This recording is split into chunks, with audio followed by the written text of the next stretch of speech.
What's up, nerds? Welcome to Cool Nerd Show. As always, I'm Steve Trezza. Scott Burnett. And this is our review of Arrow Season 4, Episode 3, entitled Restoration. Yep. They get an old cabinet from a garage sale and they make it nice again. So, as always, we will give our plot synopsis. I just did. Then we will go over the good, what we liked, the bad, what we didn't like, and give our predictions for future episodes to come. Yep. So, quick plot synopsis. Thea and Laurel go to Nanda Parbat to resurrect Sara. Yeah. Malcolm Merlin's there. There's a little bit of friction. All in all, Sara comes back. And while that's going on, we have Our one-off villain of the week. our one villain of the week, Double Down. Trying to kill Arrow. Trying to kill Arrow and For Diggle. Damien Darhk. Arrow and Diggle. Bury the hatchet. Get back together. Yeah. So, let's get in with the good. Scott, what did you like about this episode? I like how they're setting up Damien Darhk as like the biggest threat. He's pretty cool. Yeah, I really want to know why he could telekinetically stop shit in his mind. Yeah, he's pretty awesome. From that magical box where he like cuts himself and then he has powers. Like I don't. He's very emo. Yeah. Yeah. He's very mysterious, which makes me want to watch a little bit more. That is like piercing blue eyes. So, I also like how the one-off villain of the weeks are henchmen of Damien Darhk. Yeah. It's very reminiscent of like a comic book or B like an old like TV cartoon that you would watch as a kid where like It's basically Power Rangers. Damien Darhk is Rita. Yeah. And she keeps creating monsters and throwing them. But like, how long can that last? that's true. But I like that more than just a one-off villain that just comes in and he's gone. Yeah. I mean, it's something that's so small, but to me, I enjoy it. Very loose connective tissue, but it's at least some kind of connective tissue. When we were in Nanda Parbat, we had Malcolm explaining to Thea about the pit, and then he says You won't like feel normal unless you until kill the one. you that satisfy killed the you. urge to kill whatever. Yeah. Well, first he said you won't feel normal until you kill the one that harmed you, and she's like, well, you've done that already, and then he's like, well, then you need to kill someone, and she's like, no, I won't do that. So he lies to her, sticks his own men on her, and she kills them. Yeah. That was awesome. That was cool. thought. And then for the last of the good, I think Ollie and Dig finally back together. I think that happened too quick, so I'm going to throw that in my bad. But I got one more good. After Sara comes back, Nessa destroys the Lazarus pit. Okay. And I like how they did that because they got rid of that as a factor. Because like then there's no stakes if anybody dies. Yeah. So you throw in the Lazarus pit. Yeah, exactly. Like at the end when there's the end of the few episodes ago when there's the gravestone, you're like, oh, who is it? I was like, why don't they just throw him in the Lazarus pit? They tied it up. They wrote it out nicely. They got rid of that little writer's device, so that's cool. Like I said, the bad, I think Ollie and Diggle made up too soon. Now, I still think it's good, and here's why. Well, I like that they're back together, but just the way it happened was just a little like... Okay, so Arrow's been having this trouble lately where it has one central theme, and it hits you over the fucking head with it. Last week, it was like, we gotta do things differently, and he said it about 9 times. Now it's like, trust. So Diggle's like, I don't trust you. I'm not going to trust you. Maybe I could trust you. Where are we going? Someplace where you can earn my trust back. And then Double Down, like, throws cards and Arrow, like, the stereotypical, no. Yeah, he just takes the bullet for Diggle, and he's like, all right, I trust you again. He's like, you took a bullet from me. And Arrow goes, they were bioorganic playing cards. Diggle's like, still counts.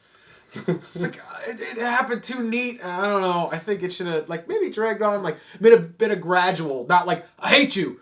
Ow! I took a card for you. He's like, all right, we're good. We're square. I don't know. The episode needed to happen. That was what this episode. Yeah, it needed to go down, but it needed to be gradual. And I liked it because I'm glad it's not dragging out throughout the season. Because I don't want it or throughout however long enter time frame here. I just don't. I was kind of getting tired of it. Now they can go on and grow and move. And maybe it'll show signs a little bit here and there of like, oh, maybe it's over. They need to not go back to it. If it's over, it's got to be over. Okay, so with that, Scott kind of touched on the bad of what he thought was bad there. A little disagreement. Let's get into the bad section right now. What did we not like about this episode? Like I said, Arrow and Diggle, it was too neat. It tied up. That was my bad. Okay. I got a couple bads here. Yeah, I was going to let you take control of this part. There's, Arrow still suffers from the same formula. And Flash suffers from it sometimes too. And that Flash formula, is more fun to watch. as I've always said, new villain faces hero, Hero loses. Hero goes back to find out how to beat new villain. Hero faces villain again. Loses again because they've missed something. Goes back, reevaluates it, beats villain, stinger at the end. Yeah. Every episode of Flash and Arrow ever. Not ever, but a good majority. Like 90%. And it's just, yeah. So, Arrow did that again. Didn't like that. The flashbacks that we still just don't give a shit about. They better do something. They should have stopped the flashbacks in season 2. Yeah. Season 3's flashbacks are weak. This is like, I don't know, some refugees stole some drugs from a slave. Season 3's flashbacks were terrible just because they were just so far-fetched. Yeah. Oh, he's back in Starling City. He's at this party that his family's at and his best friends, and no one knows who he is. Anyway, let's not get into Now he's back on the island. Type of shit. And then there's but he's back on the island, yeah. This drug cartel that workers stole drugs. I don't know. I didn't pay attention. No one cares. It's just stop the flashbacks. Yeah. I mean, and thank God at least we only have one more season of flashbacks because it's 5 years he was away. So, whew. And then Malcolm Merlin's decisions. They were real bad. Don't make any sense. Yeah, he's dumb. So first they show up, and he's like, no, you can't use the Lazarus pit. I forbid you. I am sorry. Truly sorry. But of course my answer is no. The next morning, he's like, I'll let you use the Lazarus pit, to appease Thea.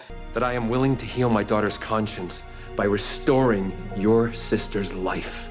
After he just told Thea that when you come out of the Lazarus pit, you want to do harm to the person that did you harm.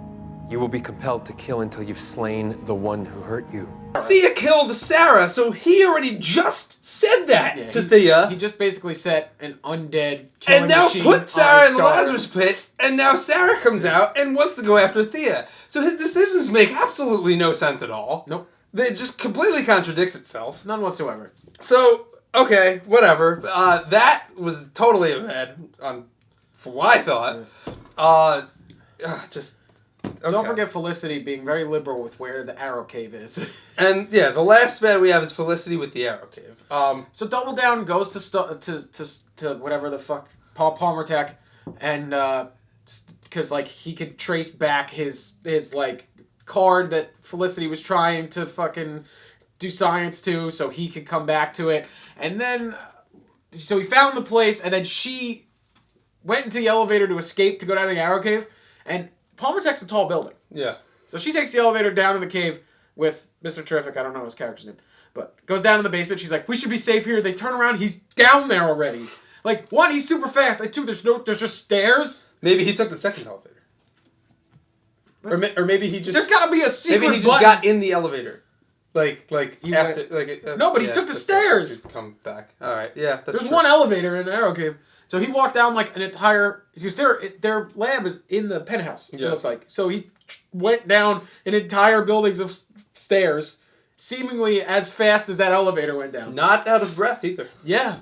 He's a metahuman, but he only took cards off his skin. Not only that, but Felicity led him right to the Arrow Cave. She's like, we should be safe. Oh, wait, I forgot. There's a huge door that says Arrow Cave this way. Because how did he find it? He gets to, the lobby of Palmer Tech, and there's just a door that says, the Arrow Cave. I was under the impression that he got in the elevator after they got out and just took the elevator down. But also... They turn around. He's right there. Yeah, that's true. As soon as she's like, we're going to be safe. She turns around. He's like, no, you're not. And he throws cards at him. It makes no sense. But okay, enough of the bad. That's what we didn't like about this episode. Predictions! Something that I think everyone overlooked, and I might just be looking too much into it. At the beginning, when we see Diggle and he's in pursuit of the two thieves, he gets knocked down, the ghost, he gets knocked down, and the one guy points the gun at him. Doesn't shoot him, doesn't kill him, doesn't do anything. Just points the gun at him, and then runs away. Yeah. Why? Maybe he knew, Floyd Lawton, and I don't know. I have no idea. Not a goddamn clue. I don't know. What if it's Lila? Wait, the guy? Was it a guy? Yeah, because then he got killed because he didn't... No, there's two of them. One of them got away. Oh, maybe it is Lila. That kind of supports my theory that Lila's the dead one in the one that died in the beginning of the season. I don't think it's Lila. But, I don't think Lila's the one that died. I don't even know if it's the guy, if she's the person that had the gun. Yeah. But why? It just when that happened, I was like, well, who's that? Well, Why she aren't they obviously shooting? knows Diggle, so Why aren't they shooting Diggle or whatever? It looked like a guy though. I don't know. It did look like a guy. Maybe it's Diggle's brother, but he's not dead. It's possible. Ooh, you heard it here, folks. The other thing is, I've just recruited him. Didn't kill him. could be, Ooh. but I thought Floyd Lawton killed him, and Floyd Lawton said that he killed him, unless he thought that he killed him. Yeah. Okay, getting into our other... the ghosts are dead. They have half the human markers that other people should have. Oh, really? Remember when they tested the blood on the tooth? Oh, yeah. It had half the DNA markers. That's right. He brought back his dead brother. That's it. See? I figured it out. He didn't even... I figured it out. You didn't even need to, Yeah, we didn't need to prep for that. You just figured it out right now. I figured it out. You're welcome, folks. Alright, so it's possible. It could definitely be, Yep. be Diggle's That's brother. it. That's got to be it. And then, They brought back Diggle's brother. And then he's gonna kill Diggle. Yep. And then Diggle's the guy in the grave at the end of the season. We figured it out. We're smart. If this happens, you're gonna see I'm playing this back again. Yeah. Let's stop the predictions there, because that's it. We're on a high right now. Other prediction, real quick, and I think it's known. Sara and Thea. There's gonna be friction there. Sara's gonna try and kill Thea, and Thea is gonna probably not try to retaliate. So That's it. All in all, pretty average episode, Arrow. pretty average episode. I thought it was all right for the most part. Yep. Check out all of our other segments. If you liked what you saw here, please like, favorite, and subscribe. And we will see you on our other segments. Bye.